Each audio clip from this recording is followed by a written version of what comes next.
Hello,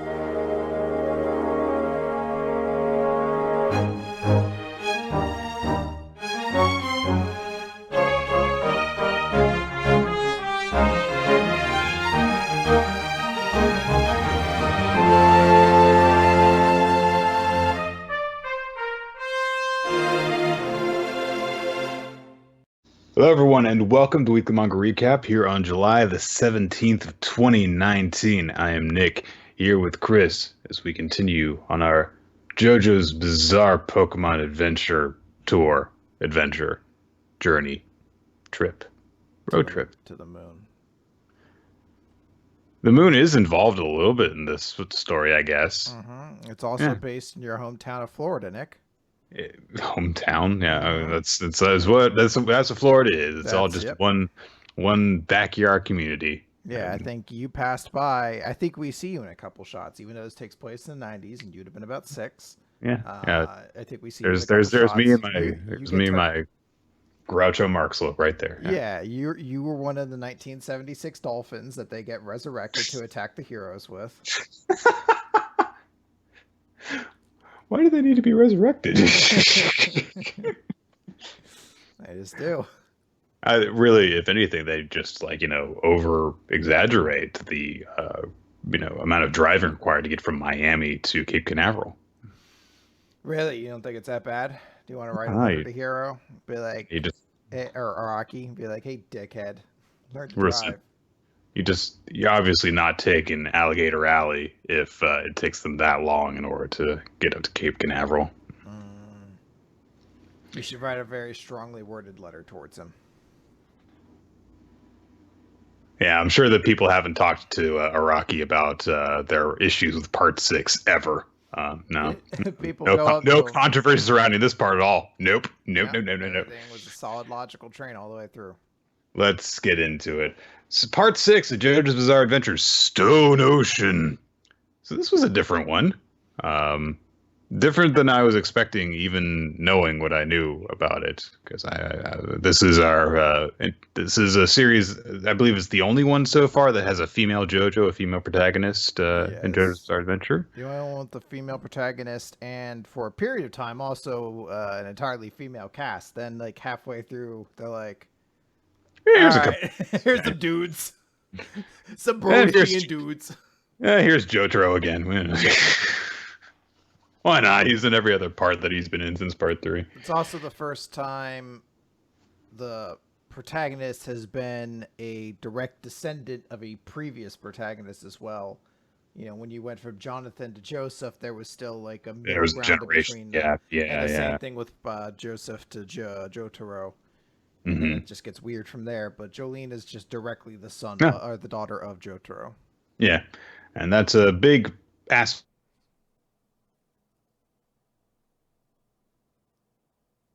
Uh-oh. Basically, the premise of the story is that Jolene has to go to jail because she has not been framed for a crime, but she took all of the blame for something that her boyfriend did. And I have to admit that there got to a point in the series where I needed to skip around a bit because I wanted to be prepared. I didn't like, just say like, oh, I read the 10 chapters and then the end. Like, no, I read a really big chunk of this. Does her boyfriend ever come up again after? No, I mean, no. I don't think it's particularly all that important. I mean, it's supposed to be, I guess, that old piece of lore that it's just like stand users are drawn to one another. Right. So he's not a stand user, so it's like she needed to get here. Stand users are drawn to each other, and from there on in, he's just not a significant character. Essentially what happens is, I forget exactly when we learned about this, but she and her boyfriend are driving down the highway and they're talking about how much they love each other and stuff. And her boyfriend hits a dude, and this causes the guy to eventually die. So he convinces her that they need to hide him. They need to pack him into his trunk, and they need to take him somewhere else so that it looks like he didn't hit him and kill him. They get caught, of course, and Jolene's lawyer convinces her that she needs to plead guilty so that she'll get off light because she's like just turned 19, I think, at this point. And if she confesses to this, then she'll just get like a really light manslaughter charge or something like that. And but it turns out that her lawyer was deliberately trying to get her thrown in jail. This guy's a total dickhead. And it was all part of this grand conspiracy that the main villain of the story was manipulating, so that Jolene would arrive in prison so that he could lure Jotaro to the prison as well. Gasp! And do something. So Jolene gets thrown in prison, and while she's being taken to jail, her lawyer does do one thing helpful to her, because under orders from Jotaro, he delivers her a package, and there's an amulet in the package that when she opens up, a shard of the stand power granting arrow cuts her and grants her stand ability, and her stone ends up being stone free, which is a pretty cool stand, I have to say. She can basically turn part of her body into string and use the string to do all sorts of goddamn stuff, including turning it into a rapid punching stand. They're like, so we gotta do that. Come on now. Yeah. So it's a pretty standard, JoJo stand in the end, but it has a bunch of other things that she can do on top of that, which I really like. I like the way that she uses just her string as opposed to and then I punched it a lot. But there's a unique flavor to it, and she gets to do some cool stuff. One thing that gets kind of used less and less over time is that it gives her the ability to hear things at a distance, communicate things at a distance, and that tends to get used less and less as time goes by. She actually ends up using it with, like the can and the string thing at one point eventually. So it's that kind of logic of why she can hear stuff, but that gets downplayed pretty quickly. So Jolene, gets thrown into this absurd prison called Green Dolphin Prison, I think it's called. Yes. Which is a really strange prison where it works by the prisoners sneak money in so that they can have its own economic system. Look, a lot of the stuff that happens in this series gets kind of just dropped, and I was very disappointed when it got dropped because this is the thing that made the series unique and interesting to me. And it just kind of goes away because here, Araki was like, well, see, this is what the theme of the story was. Okay, if you say so. So her lawyer gets killed by her stand because, she overhears that he has plotted against her, and she gets her revenge on him pretty quickly. And I have to say that from the get-go of this series, I really, really like Jolene. She's a very cool character, very admirable, and really, more than a lot of the other JoJo's in the franchise, she's very human and relatable. I think a large part of that is that she's the only one who has a real arc to her. Mm-hmm. Where the closest thing you'd really have to an arc before this was maybe Josuke admitting he's okay with his dad, with Joseph and everything like that. But even that wasn't a huge turning point for the character. Whereas Jolene at the start of the series is a shallow, self-absorbed, very delicate person. Yeah. And then through the process of all of this becomes a complete badass who's you just look to the scene of her in solitary confinement and you're like, oh, that's 100% just the turning point for this character. It's it's very identifiable. You can point at it. When the first time we see her in a cell in the series, she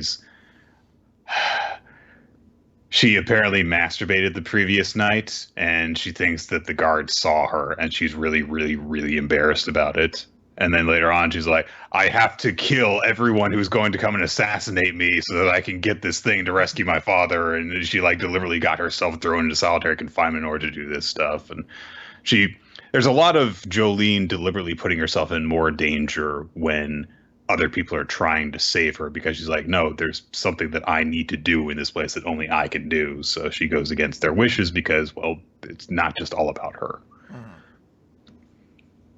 So it turns out this is the first part of the story that I really didn't like because I have to say I love Jolene, but there's a lot of problems with part 6 that made me not appreciate it as much.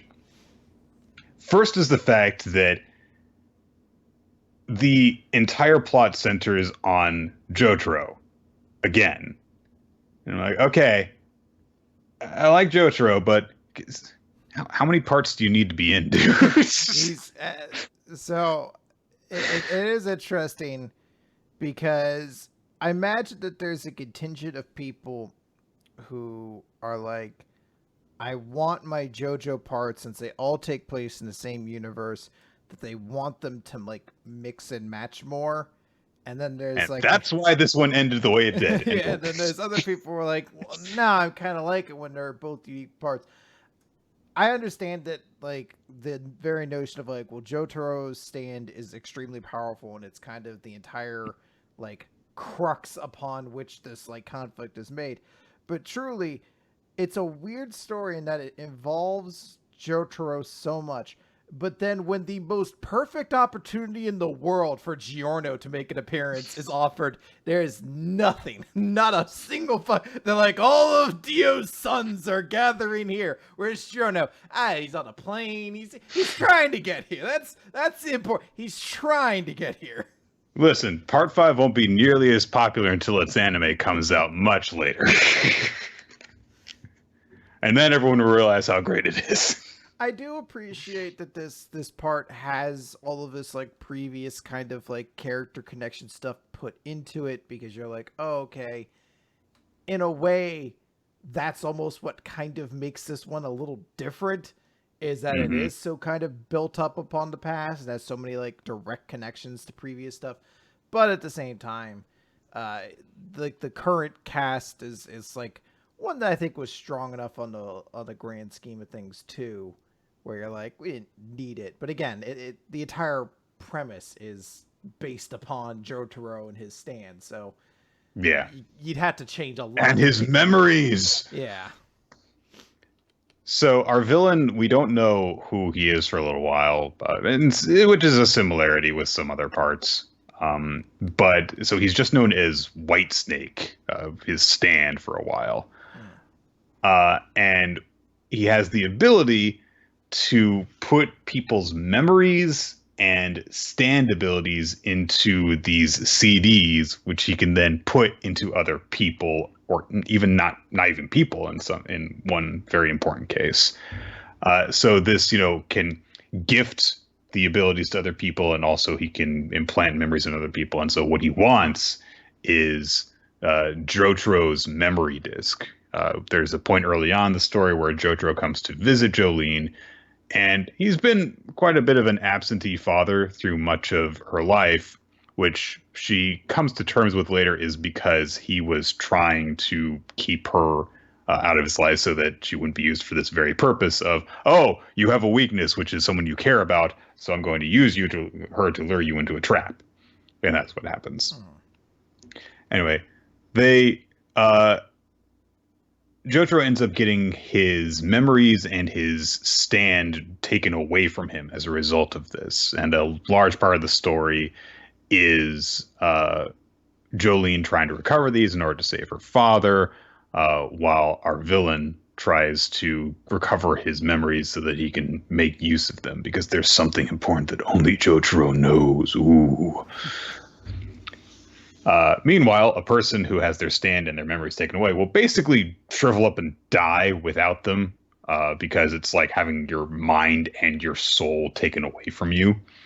And even when he ends up getting his stand ability back, but not his memories, he's still looking in pretty bad shape because he's basically completely lethargic, has no self-identity, and so he's going to physically fade away as a result of being, completely mentally dead, almost. So that is what the focus of the story is on. Is like, we gotta save Jotaro, my dad, who I hate. So Jolene makes a couple of friends in prison. And they basically, the way I think of it is, form the most D&D group in any part of JoJo so far. These guys. So you have to understand that one of the things that makes Green Dolphin Prison unique is that the prisoners are basically allowed to just do whatever and form their own ecosystem inside the prison. And so they, if they want to get some extra perks, like being allowed to keep their hair instead of having it shaved off, being able to wear their own clothes instead of prison jumpsuits, getting good food, being able to call the outside and stuff, they have to sneak in money somehow. And then while they're in prison, they have to get it from other inmates. You'd think that the, income of the prison would eventually, just not be able to keep up with the demands of this. But anyway, it's an underexplored aspect of the system. Anyway, so as a result of this, despite being in prison, is a sense of greed among some of Jolene's allies. In particular, her main sidekick in this endeavor. Oh God, I forget her name because it's a really weird name. Her name is weirder than her Stan's name. Hermes. That's why it's because I always see it and I'm just like, that accent mark is really bothering me. Anyway, who also get to stand because she comes across the same shard of the arrow, and her stand ability is called Kiss, which allows her to put a sticker on things, and that causes where she puts a sticker on to double, and then she takes the sticker off, the two doubles come back together, and that causes damage to the original because bah. Yeah. Pretty straightforward, but it leads to some really trippy stuff and some unique combat. Hermes is a pretty big asshole. Like, she's loyal to Jolene, and they get really close really quickly. But she's kind of a giant idiot. In particular, like, there's this one part of the story where one of White Snake's minions, who is basically like the gambler of this part. Mm-hmm. Her thing is that she makes bets with people and then just sits back and watches. And she can't actually use her stand ability to manipulate the result of what's going on. But if someone mentally acknowledges that they have lost or cheated, then that's when she can strike. And it allows her to do whatever is necessary to collect on the debt. So, Hermes has like lost this bet and is, like has her like gold tooth ripped out, has her like liver ripped out of her because it can be sold in the black market. And it just kind of like exploits her own thoughts on like, oh no, I've lost, in order for her to think, oh, now I'm going to owe all this money. What would I have to do in order? And it just preys upon those thoughts.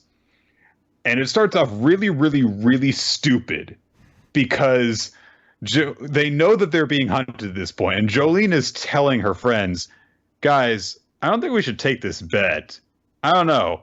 What if she is like an assassin that is coming after us? And Hermione's just like, if she were an assassin, she would have attacked us already. Come on, let's win some money. This couldn't possibly go wrong. So they managed to win the first bet after like Jolene has had to. She's gotten like bowled over. She's nearly tripped. She's just barely managed to win a game of catch, throwing a ball back and forth 13 times, and already like 2 or 3 things have gone wrong that could have caused them to lose $100. And everybody's like, "Hey, if we do another 100, we get $1,000. Come on, guys." She's not doing anything untowards. We're fine. Every JoJo part needs like the one idiot who's just kind of like a greedy dickhead who you're like, I guess you're gonna start problems just by your own bad personality. So she's getting her organs like ripped out of her and stuff, and Jolene is like, "Okay, fine. You know what? We'll continue this bet because I've got to save my friend." She does the noble thing, and starting from there, it actually does start to get good because she and Foo Fighters, the third member of their crew, are like having to chase down this girl because they're like, "There's no way we have enough time in order to actually win this bet because they have to throw it back and forth 1,000 times." They're like, "But if we defeat her, then her and attack her directly, then her stand will go away." And we'll be able to save Hermes. So of course she knows this, and she's run the fuck away. So they're like chasing her through the prison. They're tossing the ball back and forth because they're only allowed to hold onto the ball for so long. Jolene corners her in an elevator, but Foo Fighters doesn't get in, so they have to like toss the ball through. So she tries to toss it through the closing elevator, and Jolene has to use her strings to unravel the ball and pull it up through the gap in the elevator in order for it to count. So there's a lot of cool stuff that happens in this sequence, but still, like, Hermes, you're a fucking idiot. You knew something sneaky was going on. You're like, no, $1,000. I mean, you feel like, I guess maybe this is the advantage in never really bringing back too much of a cast, because you feel like once a JoJo goes through a part, like when the next part shows up, they're like, this guy's weird. He must have a stand. Like, I don't know. I think he's just selling food on the street. If you go near him, you're abandoned. You're on your own. I will not help you. You've been through this so many times. We're done. Every time we meet someone weird, they have a stand. God damn it. And I'll admit, that one part of the story leads to probably the single most satisfying beatdown in this entire part, because Jolene is like, "Hey, the bet was what? We've got to play catch and get 1,000 tosses back and forth." Oh no, wait, I think it was 1,000. And she has Stone Free make a bunch of baseballs on strings and pummels her to death with them. So it's like, all right, that was really cool. Probably, honestly, when it gets to the actual tossing the ball back and forth while chasing through the prison, from that point to the end, it's like, that's one of the most satisfying sequences in the entire part for me. But the stupidest setup to get to that point. And honestly, there were a lot of moments in this part where I was just thinking, it's like, why are you guys so stupid? This is such a convoluted setup to get you guys in danger when you could have just kicked that guy in the balls or whatever and just left him there. Why are you leaving the weird green thing to be with his own device? Like, well, we can't hurt it, so I guess we're just gonna do whatever it says. Like, no, like tie it up or something.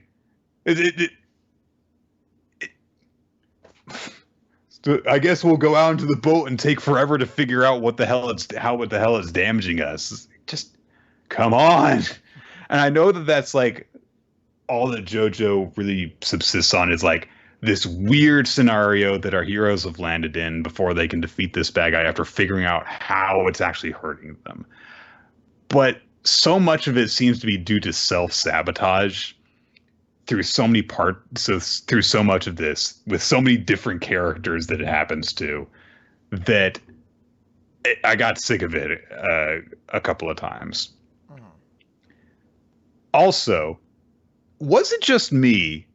Did I just like forget how brutal JoJo can be, or was there a lot of really gross body horror in this part? It felt like there was to me. I think part of it's that JoJo's always had a lot of that violence to it, but part of it is also, I think, that Araki at this point is starting to push the boundaries of what he does a little bit more. So following this part, when part 7 comes out, it goes to Jump Ultra, I think, or whatever the version of Jump is that doesn't have to be, the quote-unquote equivalent of PG anymore, essentially. So I think part of that was just like, maybe Araki was like, I'm pushing this boundary. Hey, I'm already going to get moved to this magazine while I try shooting off a couple of these things. But I think also part of it, too, is just like, it's just the new ways of getting them across. Because it's never been a series that's like shied away from how violent it would get.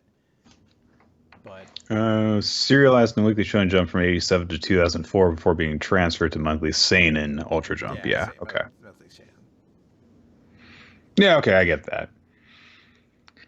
Uh, there's also Foo Fighters is like the third member of Jolene's crew, who is unique in the aspect that like she's basically just a stand, which is why she calls herself Foo Fighters. She's not exactly just a stand because she is actually like a bunch of plankton that Whitesnake gave a stand ability to, but she uses the stand ability in order to like let herself get around in water in a bunch of different ways, including by inhabiting a prisoner that she killed. So which it was the beginning of my like, this is just like a weird D&D group, because there's, as with a lot of JoJo protagonists, Jolene makes some of her friends by first beating them when they try and kill her, and then they just, but we're friends now. We're going on this journey together. I think that happens at least once in every single part. But anyway. Yeah. So they first encounter Foo Fighters which by the way, her ability has nothing to do with Foo Fighters. There's some really appropriate names for stand abilities in this, and then there are some that are just like, what are you talking about? It's a shame because Foo Fighters is the best stand name and it should have been given to the best stand, whereas opposed to just like, it's an okay stand. It's all right. I think it's kind of cool, but like, I mean, come on, fucking Whitesnake. Fuck Whitesnake. Give that band Foo Fighters instead. It's much better. Like, for example, one of the first stand users that Jolene encounters is Highway to Hell, who hurts you by trying to kill himself. It's like, very appropriate stand name, yes. Okay. And she calls herself Stone Free because she's going to free herself from her situation. Yeah, that makes sense. Anyway, they encounter Foo Fighters, who is guarding the discs that they are trying to recover, because they're trying to get Jotro's discs back so that they can save Jolene's father. And they encounter Foo Fighters while they are out basically in the outskirts of this prison, which goes directly into a swamp infested with alligators, because of course it does. It's Florida. And the guard that is accompanying them gets killed. And this nearly gets all of them killed, because if they get too far away from him, then like there are these bands on their wrist that will explode. And like his corpse is being drawn away, so they have to keep the corpse close to them and stuff. And so Julian and Hermes are trying to figure out what's going on, and they conclude like it must have been one of these other inmates. There's an extra one than there was before. So that extra inmate who wasn't with us when we first set out must be actually an assassin, a stand user who was here to kill us. And the big twist turns out to be that all three of the remaining ones that are out there with them have already been killed by Foo Fighters. And he's like, it's using their corpses as like zombies, and he like eats their bodies in order to compose them into a body for itself. And they have this fight, and they manage to beat it. And then before Hermes can finish it off, Julian's like, let's not kill it. And she's like, why? He's like, because it is just acting on instinct and on the orders that Whitesnake gave it. It's not actually evil. I want it to help us. It's like, it ate people. Like, it ate people's bodies and absorbed them into itself, into a collective. I don't know if you're going to be able to get along. And then it's just like, I put myself into the one remaining whole corpse, so now I can follow you into the prison in this girl's body, and now I'll just, pretend to be her. It's like, this is really creepy. And they're just like, cool, Foo Fighters is here with us. But very cool at the same time. They're like, sweet, we got our zombie plankton friend. Look, she's got finger guns. Pew, pew. And honestly, like, once Foo Fighters is part of their crew, she's like really endearing because she's so off the walls and weird because she doesn't know how to act like a person. And again, she adds to that like weird D&D group aspect because she's like that one PC that the player decided to min-max the hell out of. So I've got 38 constitution, but only 4 intelligence and 3 charisma. So I just get to act like an insane weirdo wherever I go, and you can't kill me. Try to stop me, dickhead. Unless she does. Well, yeah. I mean, hey, we're not... well, then again... Everyone dies in this series, including people who weren't in it. So, and she meets some other people along the way. Uh, there's Weather Report, who is really overpowered when you think about it. He's basically like Storm of the X-Men, but even stronger. Um, then there is Anasui, who is in love with Jolene before he's ever met her, Mhm. and this is portrayed as endearing. It And actually works out too. yeah, it's like they have a sweet moment toward the end, but other than that, just like she's basically like ignorant of his affection for her, and it's like, why do you what why are you anyway? So not to say like, okay, look, this part has a female protagonist. That doesn't necessarily mean that Araki has like the best mindset when it comes to women, because the entire character arc that Jolene evolves through, like, look, she goes through some real growth, but the entire conflict that her character is going through is based on the fact that Jotaro was never around when she was growing up, and yes, that can have massive psychological issues for people that they struggle to go through. The way that the narration, i.e., Araki himself, explains this, however, is that girls need to be loved by their fathers. Otherwise, they'll go through life always trying to replicate that love and being taken advantage of by men who don't actually love them. Ooh. So that was weird when that just suddenly came out of the blue. Again, I got problems with this part of the story. I don't know. I think it might be because it came off of part 5, and I think a lot of it has to do with the way that it ended. But those aren't the only issues with it. I like parts of it, but I struggled a few times with like being able to like, I don't know if I like this right now. So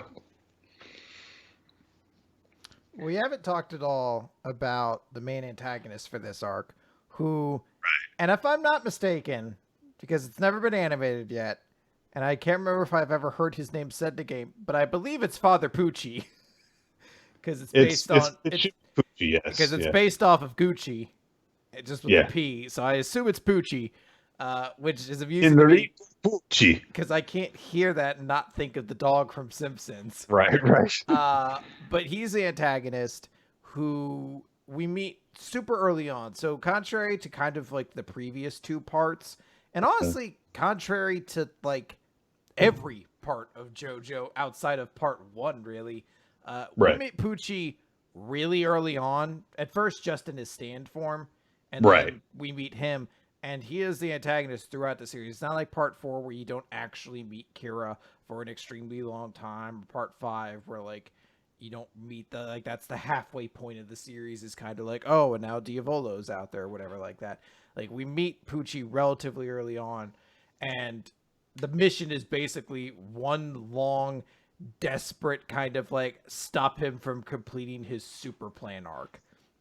And through the process, his weird religious and like romantic fanaticism towards Dio and like the worship that he's brought is like leading him to evolve into more powerful beings and things like that. It's a crazy trip towards the end where you're like, Jesus, the dude already just got a super overpowered power up. No. Led Zeppelin reference. Which we have to change in the volumes because Led Zeppelin's like, no. Led Zeppelin is the only band to be like, no. No. I like his character too, honestly, because he's so crazy from the get-go. And even like we see some like past interactions he had with Dio, and you kind of get the feeling that Dio's like, this guy's kind of weird. The fucking Dio Brando is kind of like, okay, well, what you're asking is kind of strange, but anyway. Clearly you're insane, but I'm gonna follow along with this. I'll take what I can get. You're worshiping me. That's cool. Honestly, it's a little weird that Dio didn't kill the guy, considering his penchant for just murdering people. But anyhow, so And it makes sense why he's so he's so drawn to wanting to get at Jotaro, because like, okay, yeah, Jotaro's the guy who killed his god, basically, who killed the person who has given him all these insights. And it's part of his like religion that the Joestar line needs to end because it is preventing humanity from evolving, from entering heaven, as he puts it. And he's unique to JoJo villains in that he basically wins. He seems as though he wins. He kind of wins. So, He comes very close to winning. he wins in the sense that he accomplishes his fate, but by then being defeated after that, everything he does is undone. So, not everything.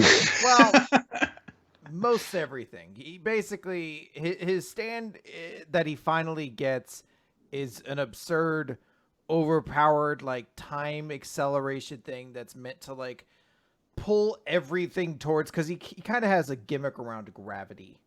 Right. And everything's supposed to kind of be pulled forward to, like, this major point, and that when it finally gets there, he will create this new universe. And he succeeds.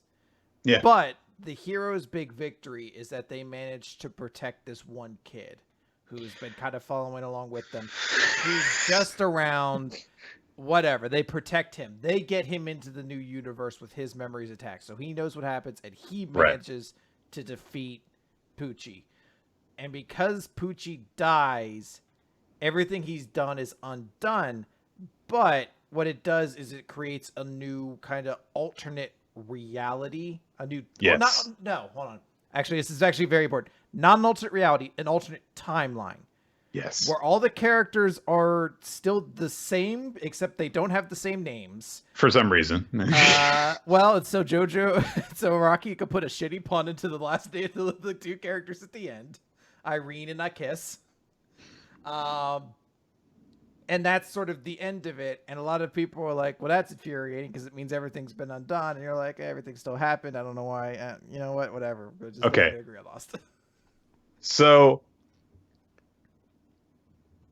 right. So what happens is, so Pucci achieves Stairway to Heaven, which got changed really quickly to Made in Heaven. Like, even before like anime serialization, we got to change that in the Tagabons because Led Zeppelin will sue us if we call it Stairway to Heaven. He calls it Made in Heaven, and it is a time manipulation thing, but it's even more powerful than the World or Star Platinum. And that he can accelerate it so much that at first they're like, it takes like 2 or 3 minutes for an hour to pass. That's how fast time is passing for literally everything except for living beings. So it causes all these problems to happen all around the world. First off, people's clocks are wrong. Like the instruments on planes are going bad, so planes are crashing. People are completely losing track of time. Stuff is like starting to decay really quickly. And then time just gets sped up faster and faster and faster and faster until people are looking up and like the sun is just constantly streaking across the sky, like those fast forward effects to let you know that years are passing, kind of thing. But it's happening while people are actually there, moving in real time, as the world is just disintegrating around them, essentially. So it's down to, like Jolene and Hermes and Anasui and Jotaro and this one kid, Imperio, who's there in his stupid baseball uniform. And they're like, okay, we've got this one chance to kill Pucci in order to save the world, basically. And they're like, okay, well, he'll strike me, and at that moment, Jotaro can freeze time. And even though he's speeding up time, if we freeze time, then Jotaro can actually attack him. So they're aiming for that one moment, and Jotaro has a chance to attack Pucci, but Pucci has already done the Dio thing of throwing a bunch of knives. So Jotaro's got a limited amount of time with the world activated to attack him. He chooses to save Jolene instead, and so he misses his chance to attack Pucci. And Pucci basically slaughters everyone except Emporio and Jolene, and she's trying to get him away from Pucci while Pucci's chasing after them. And she ends up making a big heroic sacrifice to save him. And she's like, you need to go forward. You are carrying our hope. She basically realizes this is the thing she has to do. And somehow the world moving forward through time really, really quickly causes that Futurama episode where they go so far forward that they end up repeating through history. Except that was done as a joke. So Emporio's back in the moment right before right as Jolene is meeting Jotaro, and Pucci knows that he shouldn't be here, so he approaches him as trying to chase him down. And fortunately, Emporio manages to get weather reports abilities and uses his overpowered abilities to kill him by basically flooding the room with so much oxygen that Pucci gets oxygen poisoning, and then he's able to crush his head and kill him. And that causes the parallel world to occur, and nobody remembers anything except Emporio.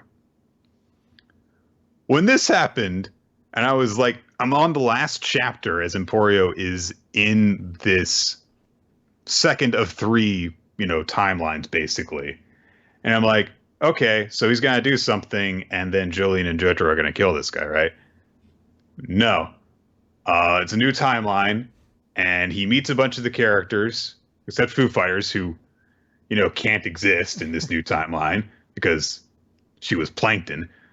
And the thing that you're supposed to get is that, well, it's still, Jolene and Anasui and Hermes. They have different names, but it's the same people. They may not have had the same experiences, but hey, look, they're happy now. And Jolene and Anasui are apparently in an actual relationship now. Isn't that nice? They're going to go ask Jotaro if they can get married.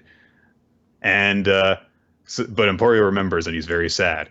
So it's like, okay, well, they're the same people, but they've had different experiences at this point. So goodbye. That's the end. So I read this, and I literally did not know how to feel. I was initially kind of like shocked, angry. You know that feeling you get where it's like, are you fucking kidding me? Kind of thing. Mm-hmm. But then I was like, it's kind of a happy ending. And yes, there was character evolution that happened in it. That doesn't erase that.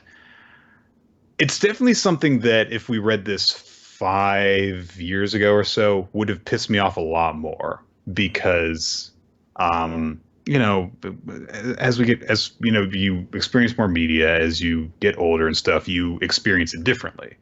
And I placed a lot more stock then than I do now in terms of like continuity. It's the same reason why, like, The Last Jedi would have probably pissed me off a lot more 5 years ago than when I actually saw it. And I was like, oh, that was a fun story.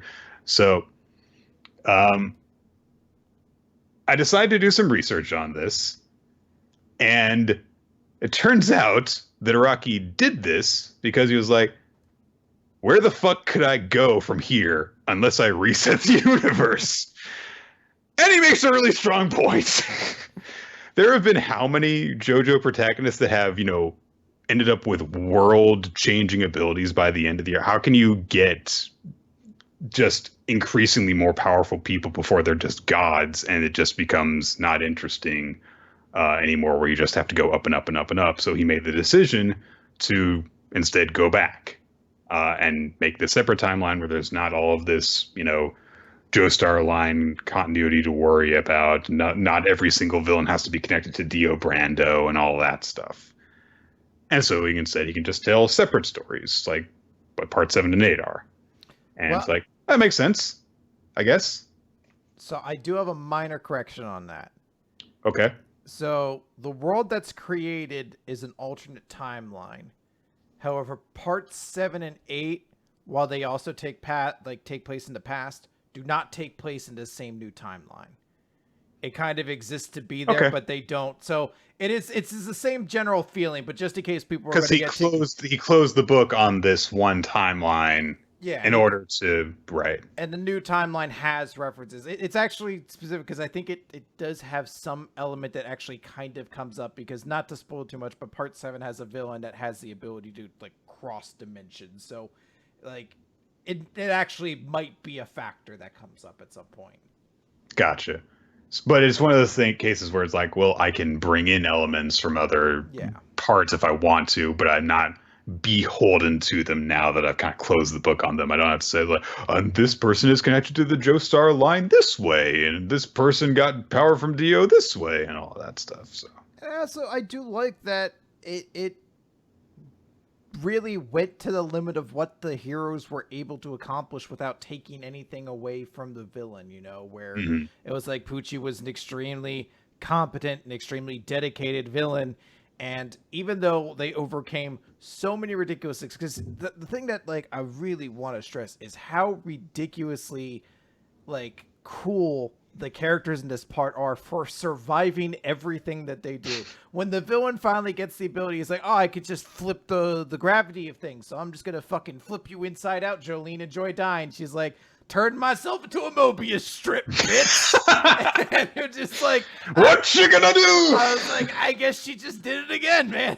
Because like we haven't even talked about the crazy things they do to survive half of the battles in this. Like the entire Foo Fighters has this one absurd battle that would have killed her if she were not planted inside of a human body. And even then, she should not have survived. She fights this guy whose gimmick is feng shui. Feng shui assassination, which basically allows him to feel the energies of someone and know how to attack them from a certain direction in a way that will hurt them or kill them. And even if they know the exact direction he's going to attack from, they still can't defend themselves because the universe's energy is just oriented that way. So there's a point where, one, he's already scalped her at this point. The top half of her head is like a can lid, and blood is gushing out. But she's planked inside of human body, so she don't really care. Yeah. But she cares because blood is coming out of her. Roof. She cares because blood is coming out of her, and that's taking her water away, and she needs water to survive because she's plankton. So she's desperately trying to get a source of water, but when she goes to get to this fire hose, he stops her and knocks her down to this area where they hold executions. And no matter what she does, she keeps stumbling. She tries to get up, and she accidentally hits the buttons to trigger the electric chair before stumbling into it. And she has to fight to prevent the straps from just randomly latching around her. And then she's trying to get out of there. She just keeps slipping and getting thrown back into the chair because the universe just wants her to be in this electric chair and die. It's so weird and honestly kind of terrifying, the fact that you can't, this nightmare scenario where you can't get away from this thing that's going to kill you. Fortunately, because he needs to rely on his compass dragon, who is really his stand has my favorite stand personality, I think, so far, because he's just I just tell him what direction to fight from. He's kind of a weird old man who needs to calm down. And then he's like, show me where to go. And he's like, well, listen, man, you've had a long day and you're sweating now. You need to chill. Maybe you'd like a nap. Also, you're outside of your safety zone right now. You were looking at a reflection instead of me, so you're in the wrong place. And you're not looking so good. And then they finally kill him.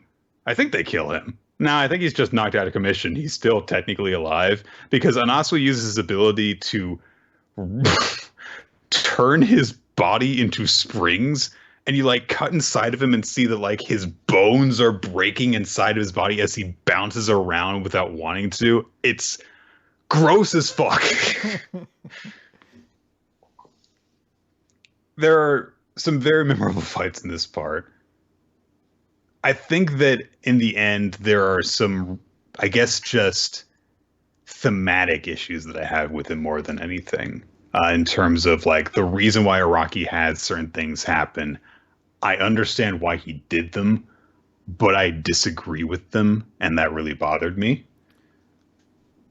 I think this is going to be the start of where, honestly, I think part five was the start of it. This is where it becomes more notable. Araki has been doing this for an obscenely long time. He's been doing this since the 80s, and he's still drawing JoJo's Bizarre Adventure to this day. And as time's gone on, I mean, there's always that great infographic you could look at where you see how his art's evolved, and absolutely that's the case. Of course, when you're drawing something for 30 years, you're going to get better at it. His storytelling also changes.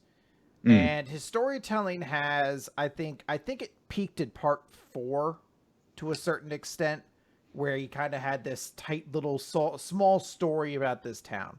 And as time goes on from here on in, he's going to get more and more baroque with his storytelling and more kind of just, he leans into the bizarre of JoJo's Bizarre Adventure, not just in terms of having characters do wacky things and having wacky like opponents, but just the plot becoming obscenely odder and odder as we kind of go along. So like how this part ends with a giant like time resetting alternate timeline kind of thing. Part 7 is like a battle for the corpse of Jesus Christ, which for some reason was strewn across America and is gathered up during a horse race. Like, and from what I remember of part 8, it's on that same line where it's just escalation of like kind of weirdness. And I think for Araki, it kind of, it's a double-edged sword where on one hand you're like, oh, this makes it a lot harder to like get into it. But at the same time, it's like, bitch, you're reading part 7. You're either in this at this point or you're not. Like, you're either going to enjoy this for what it is or you're just going to bail ship. He's not going to stop doing what he's doing at this point, though. Like, part 7's not where he's like, ooh, maybe I've gone too far. Let me pull back the reins a little bit. So, I still like part 6 a lot. I like the cast from it. Again, I love Jolene. She's like, I usually reference Josuke as my favorite, but Jolene's my actual favorite just because she's the only JoJo who actually changes. Like when you see her from the start of the series to the end of it, you're like, emotionally, personality wise, and physically, she is a completely different character from where she was at the start to the end. And it's a great story that's told. She's extremely cool, and she has so many awesome moments where you're like, fuck, man, you use a stand that turned you into string to do that? Like, that's the best part of it. So I love her for those reasons. I love Pucci. I liked Anasui. And I love the weirdness of this arc. It hits a lot of the best points. We didn't even talk about that there's a guy who has the power to turn people into snails through subliminal messaging, which is like my go-to reference for JoJo's Bizarre Adventure always. It just has so much absurdity to it that it's really fun. I think it also falls into the same problems a lot of JoJo parts have, where it's like you could kind of like clearly identify the part where like assassins are thrown in to pad the story along, because there's a lot of times where it's like, hey, there's just a fight happening here, things like that. But I do like it has its own unique setting of a prison escape, and then it's like this desperate attempt to like stop the bad guys, basically. Yeah. So, not my favorite JoJo part, but I think it ranks near the top for me. But that said, it's still one that I highly recommend to everybody. It's the part that I really hope part 5 does well enough in the anime so that we at least get part 6. I don't know how they could do part 7. There's a lot to it that's going to be interesting to see if they do. I saw something that said that they were going to do it next year, but I'm not sure if that was an official announcement or not. I mean, I feel as though Part 5 is getting received very well, because like I've seen so many people be like, "This is great," you know. So, anyway, shall we move on then, Chris? From here, absolutely not. No, we're going to say goodbye now, everybody. Goodbye. Goodbye. Oh, well, all right. Anyways, so we got other talk. Let's get through the recap portion. We can manga recap. We're gonna need to try and maintain a brisker pace than normal. So My Hero Academia, chapter 235. It's a flashback time. Hooray. Number 235, Sense Destruction, whatever the hell that means. So, there's a lot of heavy stuff that happens in this. We do get a little bit that happens initially where we see why Shigaraki was able to survive the huge attack that Redestro launched at him. Basically, he disintegrated it.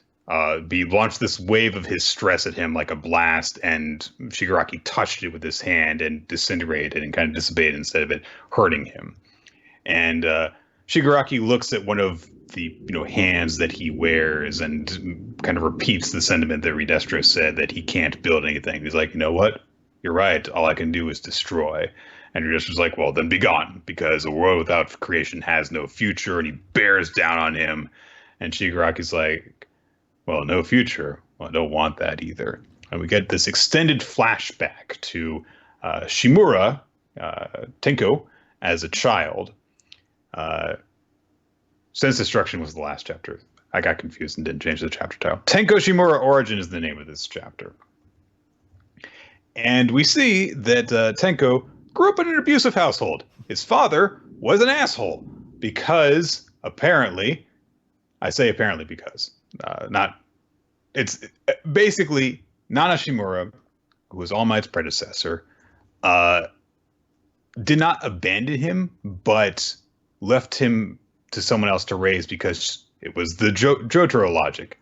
I don't want you to be in danger because of, they will use you to get to me. And we actually see a part where with her talking to her still young son, where she, left a note for him and stuff. And she's like, look, I'm sorry that I have to do this, but I have to go and fight this really bad person, and he'll try and do things to you, and that's why we can't be together. And I'm sorry I couldn't be normal for you. If you decide to hate me, you have to know I will always love you. I hope that you can live a happy life and know that your mother is watching over you from heaven. And we see adult Kotaro saying, I'd rather you'd never loved me. So, really bitter guy about this, and seems to take a lot of it out on his own family. He has forbidden anyone to talk about heroes in the house, and of course, Tenko wants to be a hero. But his quirk hasn't developed at this point. He looks like Deku. He hasn't developed a quirk like Deku, so more of the parallels building there between them. Tenko's older sister has them kind of sneak into his father's office, and they find a picture of Kotaro as a kid with Nana in her hero outfit, and they're like, oh, hey, she was a hero apparently. So, hey, I'm on your side, Tenko. Let's be a brother-sister hero team, but we've got to keep it a secret from Daddy. And then Kotaro found out that they snuck into his office. His sister blamed him for it, that it was his idea, and so Kotaro slapped the shit out of him. That's the clinical term, by the way, for it. Just open hand, huge ass, rear back, slap a 5-year-old kid. So I guess it never wasn't that bad, guys. I take it back. I've been there, buddy. And he even is denying that wasn't your grandmother in your picture. That was just a monster who abandoned her child. That's what heroes really are. They're people who hurt their own families only to help complete strangers. And we do see, to the rest of the family's credit, they go and confront him about this, and they're like, you've gone too far. You're being violent.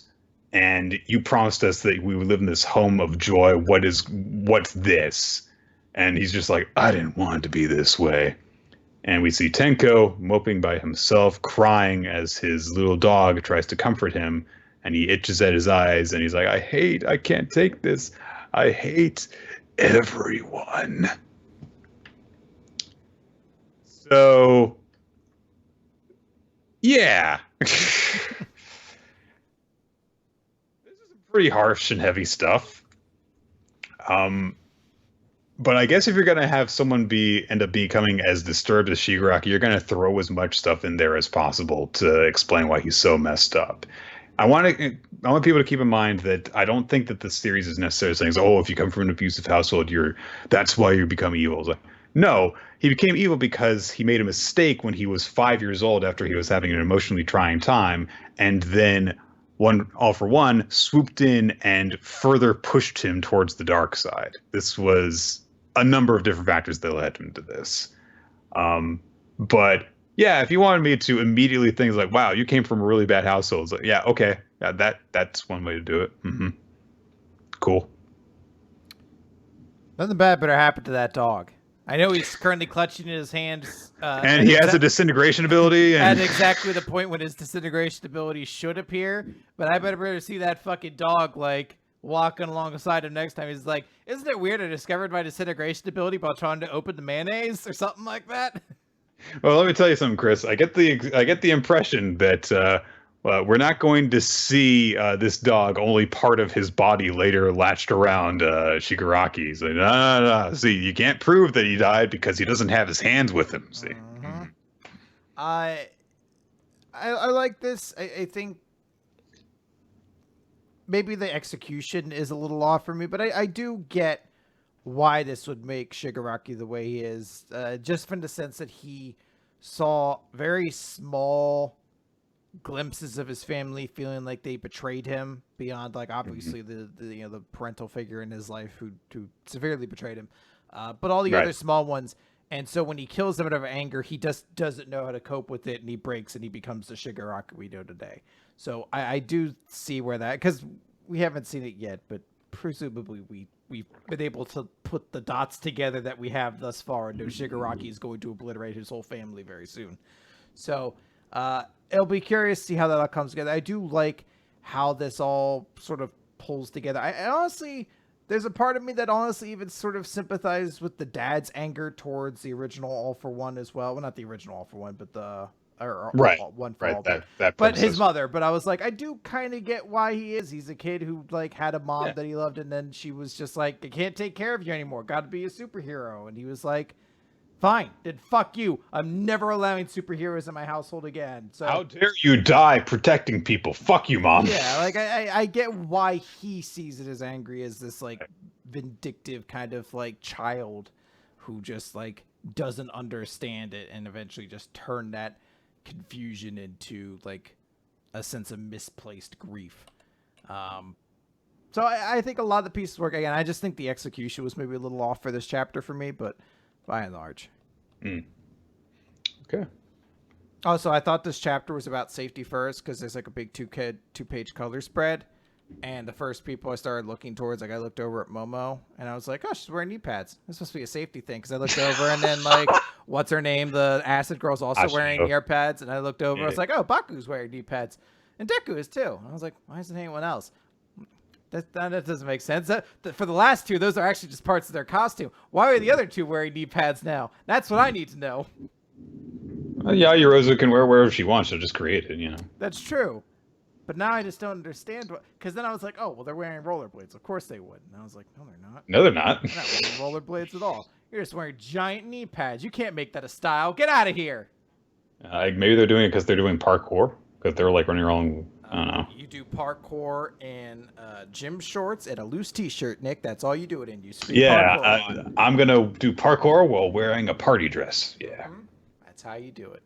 All right, let's talk about Eden Zero, Nick. Chapter 53. Wibble wobble ruby robble, bobble. Whatever. I saw that title and I immediately was like, I hate this chapter. It's just I had not read a single bit of it. Got that title, I was like, nope, hate it. So Nick, last time, famous B-Cuber, what's her name, who I don't really care, showed up again. Lamilia? Labilia?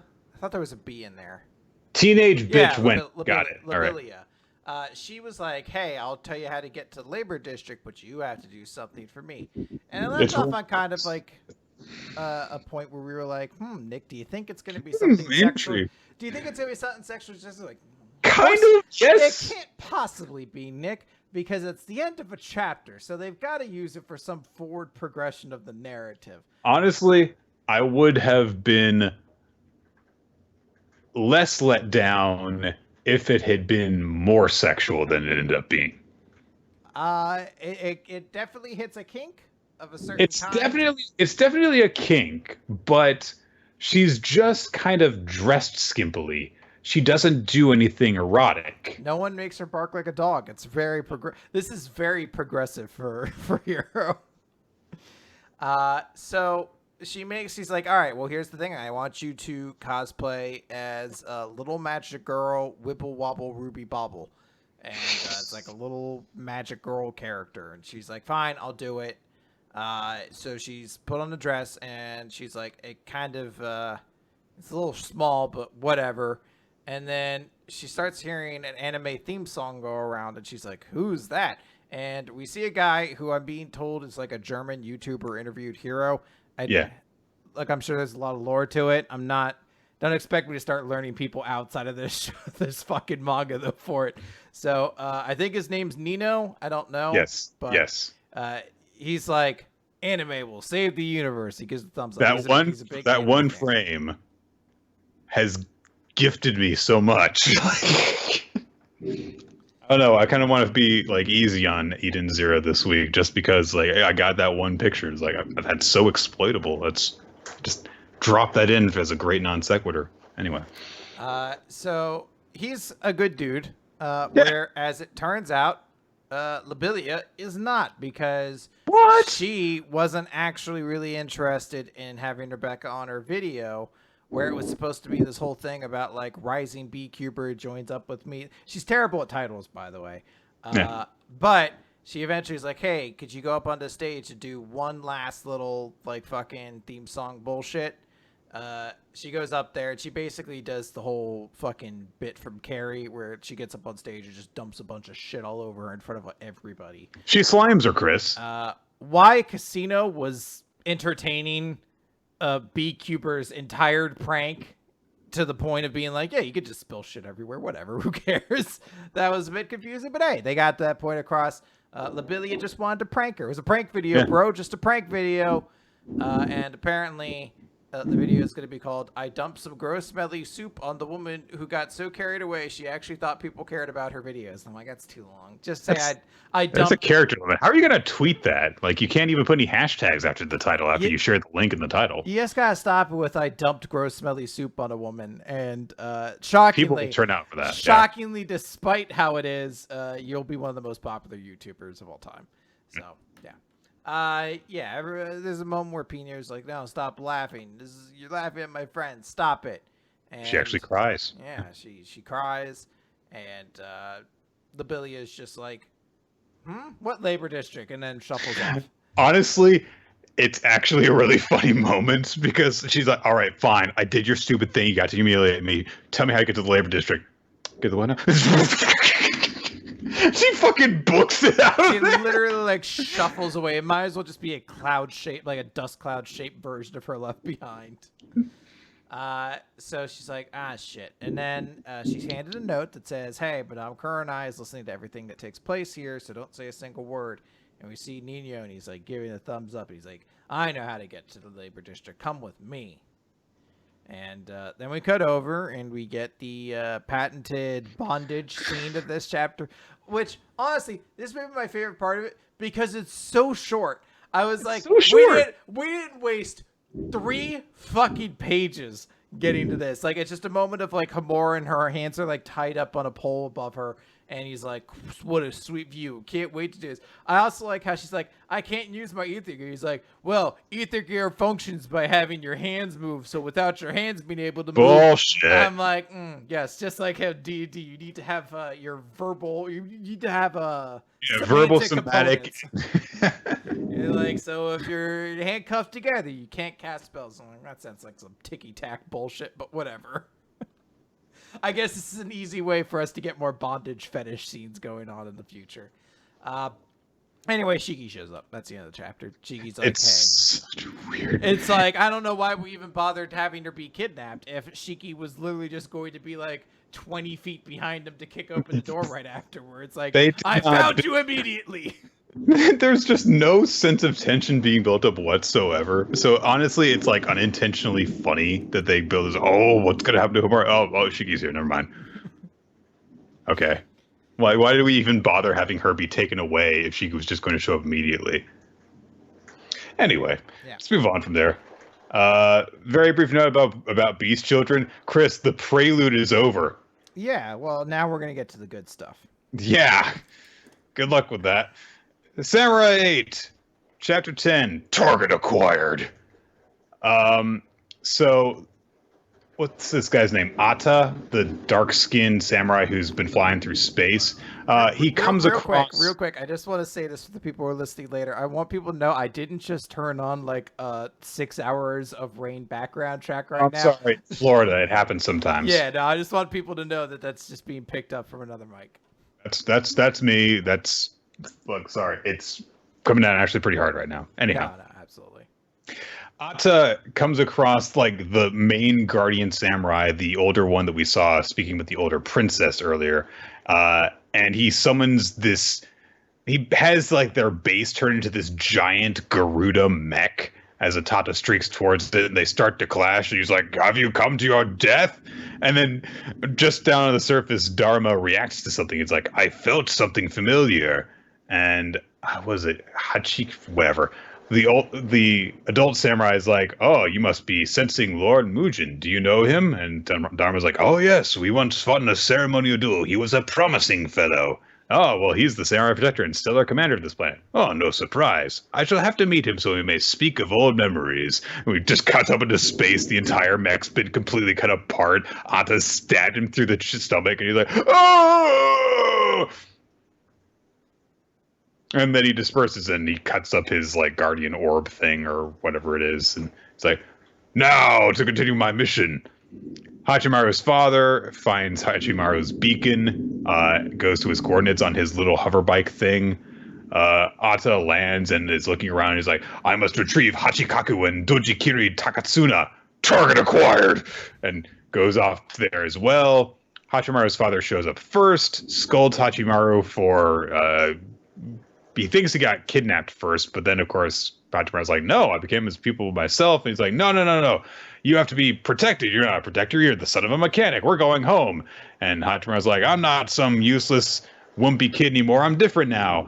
And An is like, "But Hachimaru, you said you were a rambunctious prodigy." And to Hachimaru's credit, in the beginning of the chapter, he was like, "I do feel bad about lying to her about what I said when I said where I was from." And now he looks guilty again. But before that can go any further, Atta shows up. Looks like he's going to attack them. And Dharma senses his arrival and gets in the way.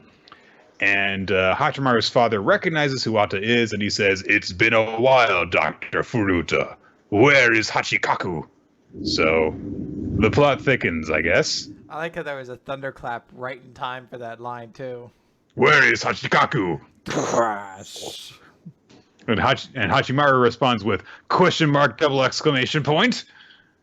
That means things are serious. That means things are very serious. Ah, there you did it, Chris. Look. Yeah.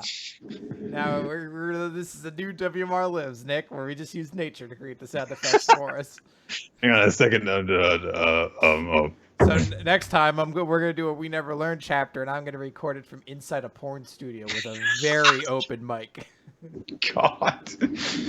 Nick, we haven't gotten to the time traveling boobs yet. Let's get to that just a second after we talk about Last Saiyuki. So Koharu has gone through the Black Torii Gate. Ryunosuke, of course, wants to go after her. There's honestly a really good chapter that happens here as Ryunosuke is trying to go through the barrier that the master has summoned. He won't let him go through. So he's like, "You're going to have to like kill me in order to get through this." We were shocked that we couldn't go through, that Koharu could go through it all, but she actually, asked us not to unseal this barrier. So, hey, she should still be alive in there, probably. So just stay here and heed her wish as he tries to attack him. He's like, "Oh, come on, seriously? Really? Look, you know that I have to be concentrating on this gate, but without Koharu, you can't use your special powers. So there's no way that you're actually going to be able to affect me at all to throw off my concentration. So just give up. That's your only other option is to kill me right here. So go ahead, go all out if you want to. No, Estelle, you just stay right there. Come on, kill me." So Ryunosuke gives a little speech. He's like, "You know what? I admit that I was scared. I thought I'd overcome it. But when it actually happened, I surprised myself with how emotional I got," referring to his mother appearing before him. And I always thought that no matter what, we found out that Koharu and I would be together. I've just been fooling myself. I got scared knowing more about Koharu, but she was different. She probably went through to find out more about herself. I know that she's afraid, but she went by herself. If I don't go after her, I won't be able to be her big brother anymore. So in order for me to go hold her hand right now, I'll do anything. And then he says, Sensei, I kissed Estelle. And he looks over at Estelle, who's got this shocked look on her face, and has broken his concentration enough for Yunosuke to just cut through the seal that he summoned while he's distracted. He just runs through before he can stop him. Ryunosuke's dad also shows up and stops him from using his Nyoibo to stop Ryunosuke. And Estelle goes through too. And she's like, I came because I wanted to. Now what do we do? And Ryunosuke's like, well, you don't have a plan. Why'd you run through if you don't have a plan? Hey, look, a light. Let's go towards that light, Estelle. That's my plan now. Let's go do there. So they go towards the light. They arrive through this doorway and what looks like a train. And so they go and they hear a voice. And Estelle thinks that it's Koharu, but of course Ryunosuke knows better because he's already met Kei before. And Kei looks around the seats, one of the seats on the train, and she's like, I thought you'd come alone, Ryunosuke. So, she's going to be jealous because of how Estelle is close to Ryunosuke. Who could have seen that happening? Boop-a-doo. He's going to talk with Kei again, and stuff's going to happen now. Yeah, it seems we haven't heard an official confirmation one way or another, but this feels like another step towards a cancellation. When things are starting to move this quickly, because I kind of phased through the first couple pages of this chapter. I was like reading it but not absorbing it, and then I suddenly sat there. I was like, wait a minute, when did Kurako go through the portal? That didn't happen last week. And I had to flip to the start of the chapter and be like, oh, she did that really quickly this week. So who knows from here, but one way or another. Yep. All right, guys. It's in that typical fashion of it's getting canceled, so things have to ramp up. And admittedly, this was a pretty well-paced chapter with some really good moments in it. So I do like it. I do like everybody showing up to help him get through too, and all those. It just feels satisfying. All right, guys. Let's talk about the best written series in all of Shonen Jump this week. We Never Learned, question 119, traveling back in time makes it so you encounter a past pizza bet. Well, Chris, I'm sure that traveling back in time is purely metaphorical. It'll be a look back into one of the characters' pasts as they look through a yearbook or something. Absolutely. I bet that's exactly how the best written series in Shonen Jump would do it. Also, character popularity poll, before we get into that. First of all, Kirisu got over 14,000 votes, and I think that's more than every other character combined. Secondly, what the fuck is Yuiga's younger sister doing 6th on this? Well, you'll notice that Yuiga's not on there at all, so I wonder if it was just the girls? It was maybe just the women. I mean, I was trying to be is there another male character anyone would have put out there? To be honest, the first person I thought of, I was the kid with the mom who is constantly accidentally starring off shenanigans. I was is it the other major male character? And then her, what's her name's dad? Mina's dad. Yeah. But yeah, I don't know. Oh, he was 7th? Yeah, I guess it was just all the ladies at the top then. I don't know how. Her. Even if you're going to say, the female characters, what about Seikijo? Come on. No. She doesn't lust over her big brother. Yeah. It's not weird. It's not weird. Sister fetish, man. You got to get into it. So, we start the best written series at Shonen Jump this week with Kirisu's butt, as she's talking about how it's been really hard to clean, but Yuiga's there to help her clean. And as he does so, he comes across a ticket for, quote, old-timey amusement park, a ticket for 2. That he's why do you have this? It's an amusement park next town over that went out of business. Why didn't you go? She's like, well, I was just busy with figure skating, so, it doesn't really matter. Just throw it away. He's like, but it was for 2. Were you to go with someone else? She was like, no, I bought it by accident. Shut up. What does it matter? Throw it away. And then she goes to trip. And then the best written series at Shonen Jump has her run boobs first into Yuiga. And through the process of getting hit with her bosom, he goes back in time to what I guess is 10 years earlier or so, and is in the same position where he is underneath Kirisu's chest, but as she pulls away, it is high school age Kirisu, high school, even younger than Yuiga Kirisu. So Yeah. she calls Yuiga senpai and stuff, and the age dynamic is reversed. And So he's like, huh? Why? How did this happen? This is crazy. He's like, why does this girl look so much like Kira? Why does she look so familiar? Wasn't I just at her apartment? And then he looks and he's like, hey, it's the amusement park that went out of business years ago. But he's distracted because Kirisu's little sister, I can't remember her name. She comes up and is trying to like be like, hey, you gotta get back to your class, gotta get back to your classes. So Yuiga helps Kirisu get away and takes her all the way over to quote old-timey amusement park, a ticket for two.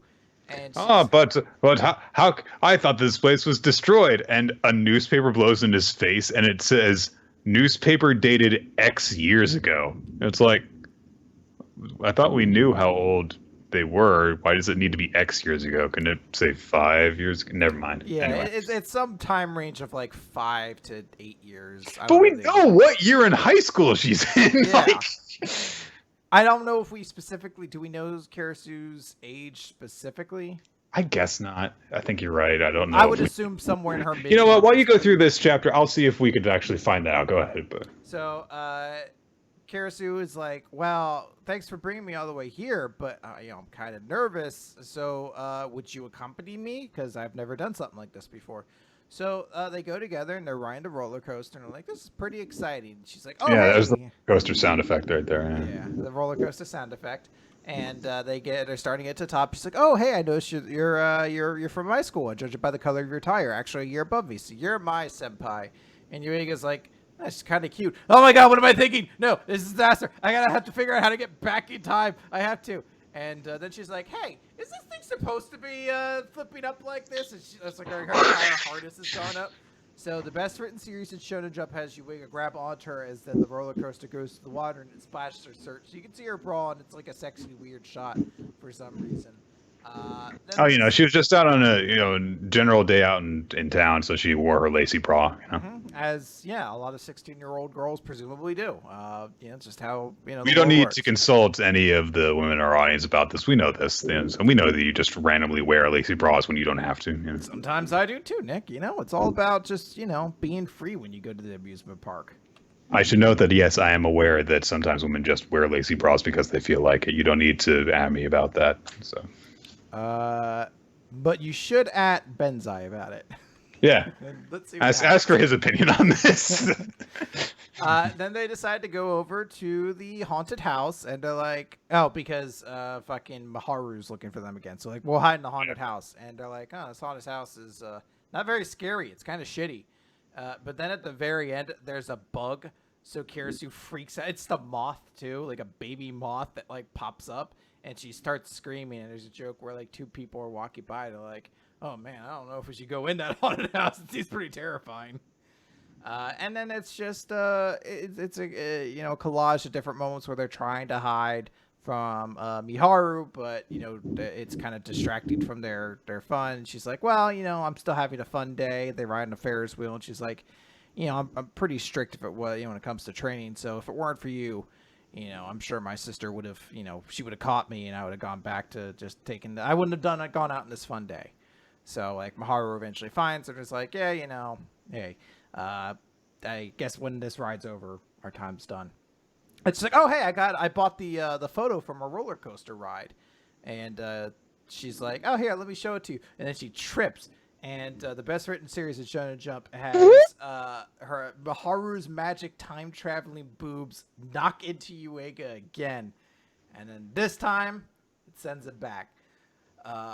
And the end of the chapter is basically that Yuiga is like, "Oh, it must have been a dream." Looks on the counter, sees the picture of the two of them at the park, but Kirisu rather. Was in the way of seeing who was seated next to her on the roller coaster. Because she was almost falling out of the roller coaster. Yeah. Because her harness. You can't see it, but Yuiga's like, hey, what's that? She's like, oh, that just one time I ditched my skating lesson and went to a amusement park. I can't remember who I went with. So I just want to note that like a month and a half ago, 2 months ago or so, we had a chapter where we never learned confirmed that ghosts exist in its universe. and it was also a Kirisu chapter. We also have concrete evidence that time travel occurred, again through the conduit of being smacked in the face with Kirisu's boobs. Chris, we just got done talking for an hour about a series that ends with the universe resetting because time moved so quickly. So I'll buy it, you know. I just didn't expect it in the We Gotta Study Our Classes series. All time travel theories are valid now. You can't complain about Endgame if you're going to say, like, no, there's a way that time travel works. Like, shut up. I just didn't expect the right answer to be being smacked in the face with boobs. Obviously. When you suffer such head trauma, you go back in time and you can rewrite reality. It's pretty cool. Yeah. Dr. Stone's equals 113. Cryptography science. Last time, the crew were working on making a drone, and they have the motor put on this little RC car, basically, to test it out and also to communicate with the spy team. They dress it up to look like a mouse and send it into the village, and Kohaku manages to grab it, of course, because of course she does. So they're like, "All right, good. We managed to get it." And then they're like, okay, we can send some sort of a message, and Gen actually like communicates to them through Kohaku's earpiece, saying you guys can send an SOS letter for us if you need to. And so they're like, what's the letter? And Kohaku's like, oh, got it. Or rather, Ginro is doing this, and he's like, letter. And he remembers back at the village, Kinro was studying how to write, and so. There's actually a cute little moment where he's like practicing writing his and Ginro's names in kanji, and he's like, "Look, I'm writing these," and Senku and the others from his time can actually read these, and if you arrange them together, you can form them into a letter, and that way you can actually communicate without meeting face to face. And the people of our village would do well to learn this skill. And Ginro's like, "Fascinating! I shall endeavor to learn the art of writing as well." And Ginro's like, "You'll study with me? As upstanding a fellow as ever, Ginro." We're like, oh, good. So we can send a message to Senku. We can send him a letter about this. Right, Kohaku? Kohaku's like, yeah, he made up that last panel. It didn't happen, did it, Ginro? Ginro's like, he remembers the real detail, which is him going, writing, who needs that crap? Roman numerals, they never even tried to teach us that in school. He's like, why am I me? But Kohaku is like, we can't abandon hope just yet. And she rips her skirt up a bit because she's going to, I guess, need to move for this part. Well, I think she ripped it, so that's where she got the cloth that she wrote the message. Write a letter. Oh, okay, that makes sense. I thought it was like, I need to be able to move better at this stupid thing. I need full range of motions to write my letter. Yeah, I've got to, do a full split whenever I write down. So I only write via parkour. Leave on my knee pads for this. Anyway, they get a message back. The science team does, with a scrap of cloth, and it's got pictures on it, a pictogram. There is this kind of like paddle-looking thing, and then like a smear that's like an explosion, and then what is actually pretty obviously a picture of Hyoga with his spear, and then this kind of engine-looking thing. And they're like, oh, right, all of them are illiterate, so they couldn't actually, write a, worded message. So Gen is like, all right, we'll get into this because, I can, read people's personalities. And so that way will allow me to interpret the pictures in the message. Because Senku gives up pretty quickly. It's like, what is this fucking thing? An ice pop? Hyoga's going to take the ice pop and melt it with what? So Gen's like, all right, let me take this. And so he analyzes like, okay, this thing is like a science beaker. So it's some sort of science terminology. It's plastic, the bit of plastic that Chrome got before. And they analyze that there are these different things here and there. It's like, this could be a stain. Hyoga would be something that that inspires fear. But, well, no, it's Kohaku. She's not afraid of Hyoga. Hyoga is no good. That's what that means. The drawing is an engine, so a tech device, a machine. So then it's like, if you take those words, you can take different parts of those words together, And then we just have to organize a few combinations of the different sounds together to make the actual message. We see that Kohaku was trying to communicate that the Soyuz space capsule was what she found in the tree. And that, of course, contains the key to them allowing to free everyone, which is platinum. And so if you take pla from plastic, ta from stain, no from no good, and from machine, you get platinum. And somehow Gen gets this. Yay! I could totally decipher that. I mean, I do love that they use a previous reference of like plastic in a visual there and like actually call back to the moment too. So you're like, okay, that's a cool little touch. The rest of it is in just nonsense gibberish that you're like, sure, I guess he got that. I feel like this would take hours to figure out, but you know, whatever. Gen is an incredibly talented mentalist, Chris. That's all that you need to know. Maybe it is what Kurobo said. He just pulled a Jeff Goldblum from South Park, where it was just like dinosaur feces. Feces is brought out of the butt. The butt has an asshole. Everyone has assholes. JFK had an asshole. The JFK assassination was fake.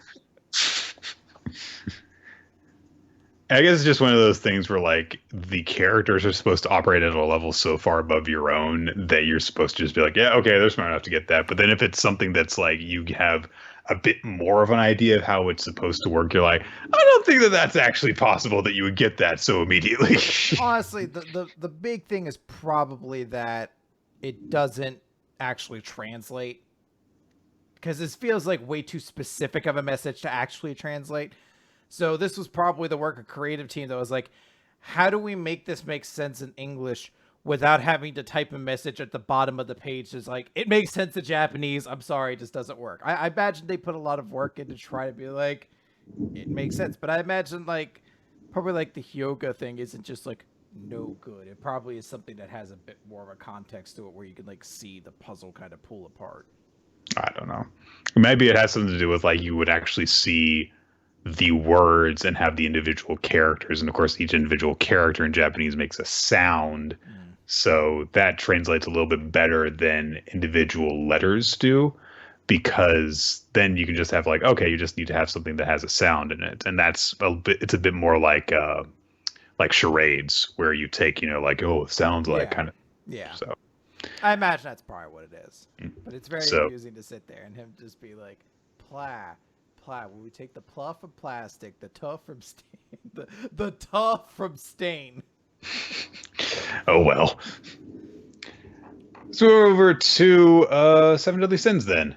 Unforgivable Deadlock. Oh, sorry, I forgot. Well, I thought I didn't realize we actually got to the end of that chapter. All right, yeah. Unforgivable Deadlock. There's actually not a ton to say in this chapter. No. Because last time we kind of discussed it, Melodius is not willing to kill the Demon Lord while he's in Zeldris' body. He wants to save Zeldris, and because that Demon Lord's like, well, I win, because my power is only getting stronger to the point where you will not be able to beat me anymore. So the Demon Lord's actually able to fight back on more even terms. Melodius hasn't lost yet. He's still actually kicking ass, but he's like, I'm not going to give up on you. And we see inside and kind of like the vision dream that he's stuck in on Gelda's lap. And it's actually a very sweet moment because he sits there and he's like, I was thinking about my brother. And she's like, oh, well, you feared Melodius that bad, did you? He's like, no, I didn't. I feared my father. I kind of wish I had talked to him more. And I wish I had spoken to him. Not about like how to use a sword, how to kill, but like how to hunt and like what outside places of the world were like, and what do you like to drink, and about you, and about what kind of girl you are, you know? And I think that's very sweet. I wanted to talk to him about how much I cared about you. It's like, oh. And then just the nature of like, and just what he wanted to drink, like all these little things. He's like, I wish I had been able to talk to him like a brother would. So it's a very sweet moment. And of course, this is just an illusion of Gelda that's been created. So it's like, oh, well, that's just ridiculous. Who cares? Nuzzle in my bosom. Yeah, go back in time. And we see that he's powering up, and Melodius is like, uh-oh. It seems like Zeldris is fading away. So I see what happens. This chapter does definitely go towards me more like, I mean, like, I think up until this moment, I was just like, I hope that, Meliodas succeeds because he'll get his brother back if he succeeds. But this was a case where it's like, I do feel a lot for Zeldris in this chapter. And now I want Meliodas to succeed for him as well. Mm-hmm. It really does help to make him seem, more likable because Zeldris was very much just like, the dark douchebag version of Meliodas through so much of this series that emphasizing this aspect of his personality, which we've always known was there, but never really got a lot of attention, is the right call at this point. It's like, hey, if the whole fight is going to be based around whether or not they can save Zeldris, you should care if they're going to save Zeldris. So, yeah. Promised Neverland. Chapter 142, The Promise Made 1,000 Years Ago, Part 2. So, I was under the impression that Ratri's, generals or whatever had died in that huge battle that we saw. But nope, they weren't there. So maybe that's so what they might still be alive then, Nick, is what you're saying. Maybe. So, they are getting a report about Grand Duke Luvis appearing in the forest, and they're like, "Oh, we've got to go and find Ratri. He might be alive. We've got to hurry." And at that moment, Ratri arrives, and they're like, "Oh, Julius, you're here." And Ratri's like, "I must speak with all of you." And he tries to get them to reconsider the idea of making peace with the demons, but even Emma Guy, the one who proposed it, is now against it because, having thought about it, it's not. I don't think this is going to work. They're all raising different objections to the plan. He's like, we've got to end. He argues that they have to, save humankind, and this cycle of killing is never going to end at this rate. So he's like, this is a necessary price, so please agree to this. And they're like, well, what about all those people who have suffered up to this point? What about the people who are going to be offered up? It'll continue forever for them, for their descendants. So all that we'll be doing is just, basically giving ourselves peace of mind, and we're going to enslave people forever. That's what your plan actually means.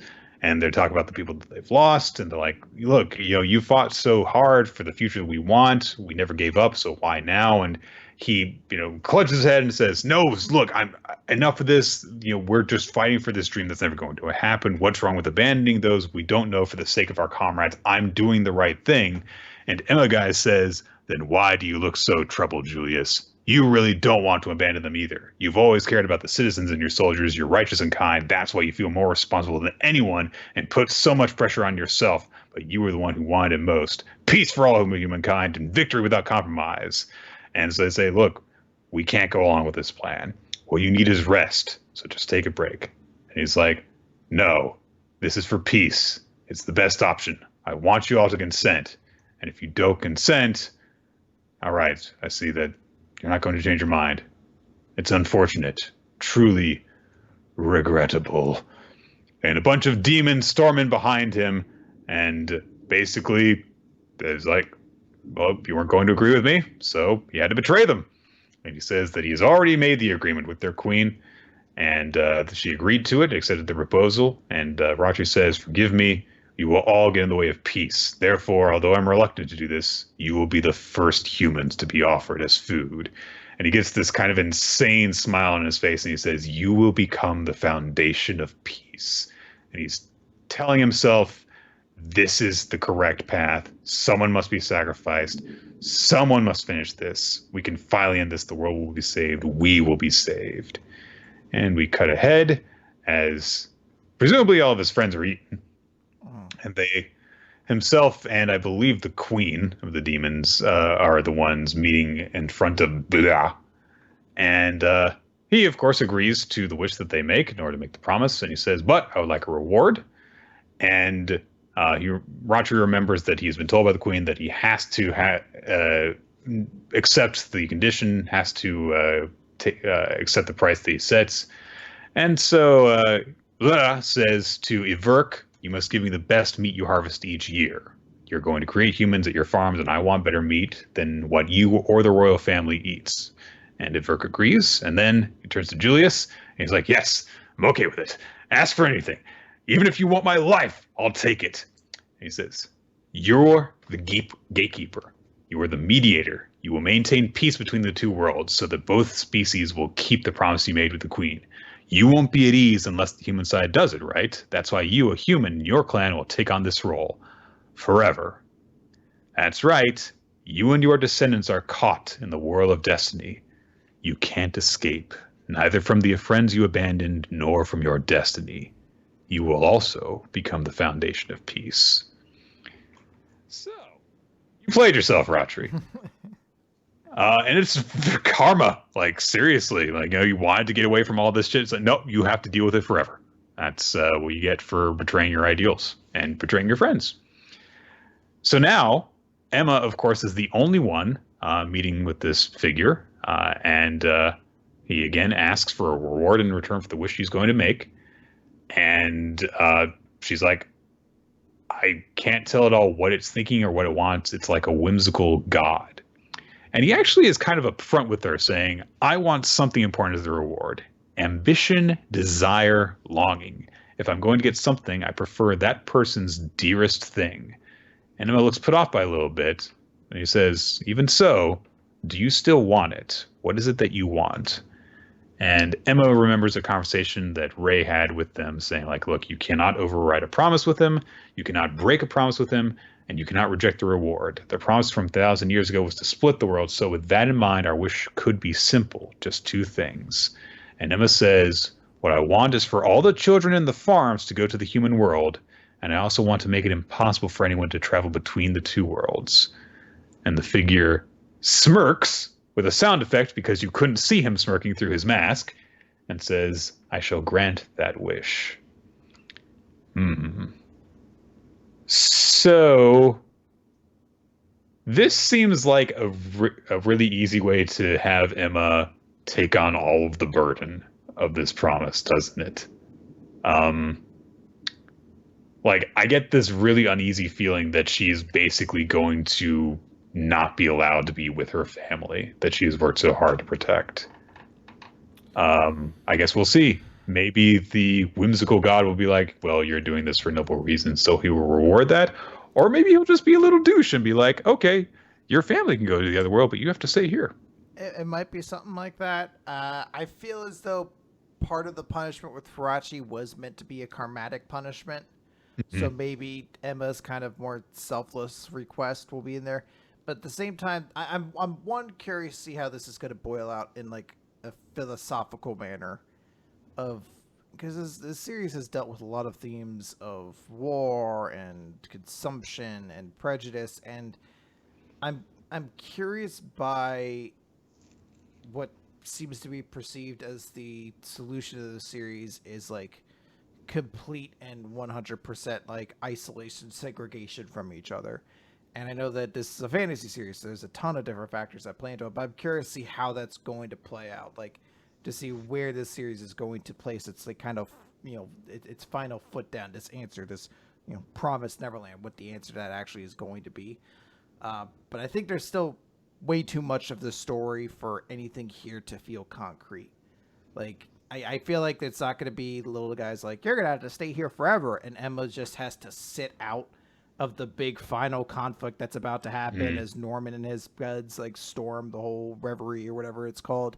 So I feel like nothing that happens at this point is actually concrete until that conflict has kind of been dealt with. Yeah, and we'll see. I am curious to see not just what he asked for in return, but also how long we have to wait to find out. Like, it could be the next chapter, or it could be that we cut away to something else and don't find out until a pivotal moment much later. It could be anything. It seems like it would be an ideal time to be like, and now you have to wait after that cliffhanger, bitches. So, but we'll see. All right. Let's move on to Black Clover. Yeah, Chris. Let's end the series. Let's end Weekly Manga Recap this week by discussing. No One Piece this week, yes. Yeah, by discussing Black Clover, page 212, Destiny's End. So they killed the devil. And pretty much. As the devil's dying, he sees the other devil, the devil that's inside of Asta. And what? That one. You're not supposed to know that, Chris. Ooh, well, you know what? I'm just gonna go out on the limb and guess then. Still in. And that devil refers to the one that's just been killed as an elder. So this must be a younger dragon.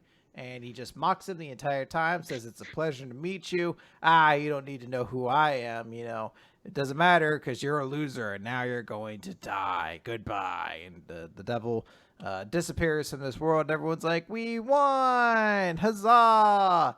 But everything's not perfectly safe quite yet because all of those leech monsters are still around and they are destroying Asetarot, and the light magic that's been protecting them is slowly fading away.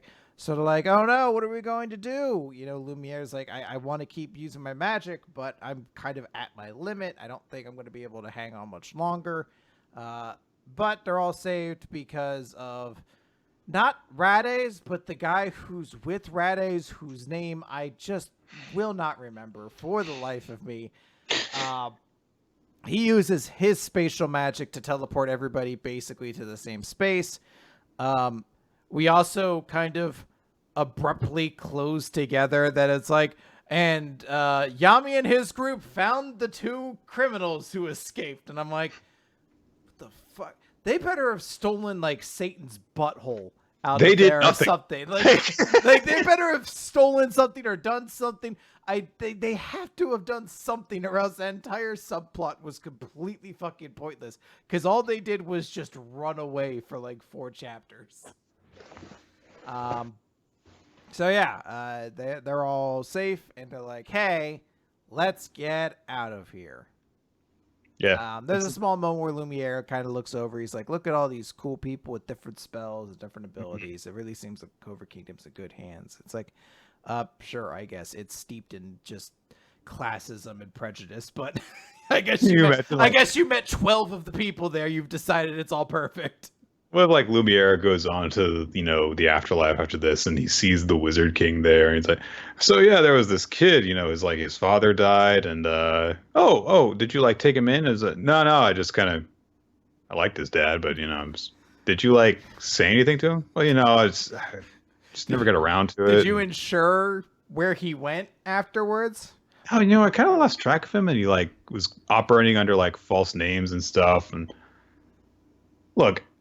I'm really bad with kids, okay? They just make me uncomfortable. I wasn't going to be about to say, sorry your dad died or anything, because then he would cry, and then I would, be left there having to, comfort him, and look, I know I'm the Wizard King, but there's some magic that I can't perform, you know what I'm saying?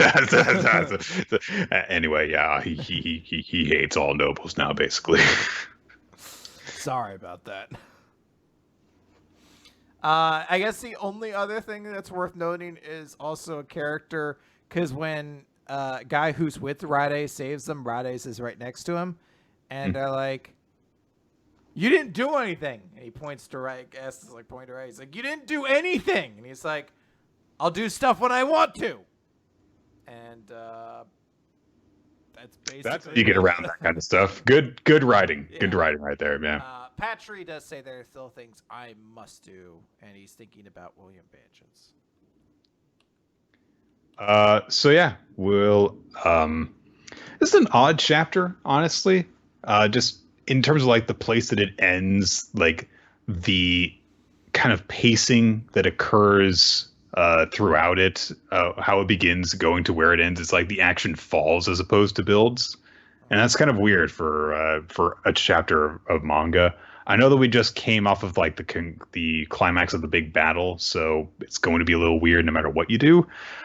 But it also seems like there's a lot that we have to do in order to wrap things up. There's all the elf possession that's still going on. They're still in danger while this, I guess, facility is collapsing around them. And it's okay, I guess we'll do this now. It feels as though the high point of the action is kind of being artificially extended a little bit in order to allow some more stuff to happen. And it just kind of feels odd overall. Yeah. It's not any particular thing that happens in him that's oh, that's stupid. It's kind of oh, this is a little weird. Anyway, that's going to do it for the manga this week, guys. So, what did you like about this week, Chris? What was your favorite series and your MVP?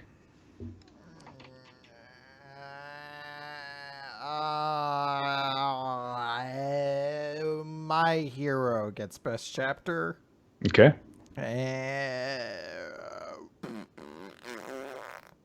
Zeldris, for the sake of not being able to give it to Kirisu's time traveling boobs. I'm going to give it to the exact same two things. So there you go. I thought that My Hero Academia had a really good chapter. It definitely made me have the most emotional reaction this week. And I thought that Zeldris, like I said, you need that emotional connection in order to care about him getting Zayed. Otherwise, it's just going to be like, well, look at this, just win. Come on. So. Yeah. All right, that is going to do it for the Manga Recap this week, guys. Thank you for joining us here on twitch.tv/Rolot, smashcast.tv/Rolot, where we record the show live Wednesdays, generally around 7:30 to 8 Eastern Time. If you need to, you can also follow us on Twitter, though, to find out when exactly we are going to be recording the show and where. At Rolot, at Nick F. Time are your two hosts. At WMR Podcast is the official podcast account. You can also check out our Discord server, do all sorts of stuff like, just provide your own feedback, discuss the podcast. There's also bunch of side channels that you can do. Check out the Google Doc that Ninja X3i has made where we keep track of all of our recommendations, past series we've covered. It's a very valuable tool. You can even participate in voting for the MVP for the series of the week, for the superlative awards that are going to be announced at the end of 2019. All sorts of stuff. It's a very handy doc if you are a WMR listener. Do we have results on the Weekly Poll this week, too? Do you know? The what poll? The MVP and the favorite chapter. Right. The chapter of the week was My Hero Academia, and Ryunosuke from Last Saiyuki was the winner. I can totally see that with the, big little speech he gives, the cool little moment where he manages to get inside of the gate, and also just taking the master off guard by being like, I kissed your daughter! Fuck you! There were a lot of votes also for Shigaraki and Ratri as well, which makes sense. I almost gave it to Ratri just for he left quite an impression in this chapter, I'll say. Anyway. For that, speaking of recommendations you can make in the Google Doc, the one that we are making for this coming time is going to be Yagate Kimi ni Naru, which means, oh God, what does it fucking mean? Bloom into you. It's a lesbian romance series. Oh shit, people are gonna be so excited. Like, you guys don't read enough gay stuff. And I was like, let's get on that. Yeah. I sent a letter all the way up to the tippy top. I was like, gay stuff for you guys. Yeah. I can't. Exactly. What's Yuri? That's it. I could call it gay stuff because I couldn't. I was like, it's not Yaoi. Yaoi's with its boys. The other one. And I couldn't remember the other name, so I was like, gay stuff. It's about a girl in high school who is really into shoujo manga. She wants to have someone confess to her in a way that leaves her heart thumping, but she's had a guy confess to her and she didn't feel anything from it. She sees this cool senpai who gets confessed to and rejects him really well, really calmly. And she's like, how do you do that? Because I don't know how to handle this. And she kind of walks her through rejecting the guy that she didn't have feelings returned for. And then all of a sudden the girl that helped her through it confesses that she seems to be falling for the protagonist. Ooh. So quite romantic. So we'll see how that goes, and have it back shortly to you guys. And of course, remember that we're not too far away now from getting into Sadistic September. We've got only a month and a half to get there. I have an idea for what we could do if we don't get a better suggestion. Because this is where, if you want to send something for Sadistic September, you need to find something that's just outright fucking heinous garbage that nobody wants to read. I have an idea if we can't find anything, but it's not going to be near the levels of what Flame of Rekka and those ones were. But those were personal ones, so... Right. There's no find the we're next running out of freeze. series that we have deep personal connections and hatred towards. So it's going to need to be something that's a little bit more like just objectively awful. Yeah, we that lasts a long time. We need a freezing, guys. Someone find us a new freezing. If freezing would be a perfect example because it's one long running and two outright shit. So all right, guys, it's gonna do it. I don't have anything to close out with. Special thanks to all the people who help us out with the show. Patreon supporters, patreon.com/Weekly Manga Recap, Steve Merrill, Tarot Card Artist, Infamous Planet, and Winsdale Cheddar, and I have completely forgotten Milo Stilts. Milo Stilts for making the opening sequence for us. Thank you guys so much. Milo Stilts might as well be a Pokemon name to me now, Nick, because Milo Stilts. that's all I can remember now when it comes down to it. Did I tell you? Magic the Gathering has been done in many different countries. They have many different cards, and I passed by a guy who was playing a card that was called Sage da las Suertes or something like that. And I looked at it, I was like, ooh, Sage of the Hours. And the guy who was playing was like, that's right, my boy. And I was like, I fist pumped. I was like, yeah, all those years of Spanish finally paid off. He looked at me, he's like, it's French, my dude. Fine. I just give up. That's gonna do it, everybody.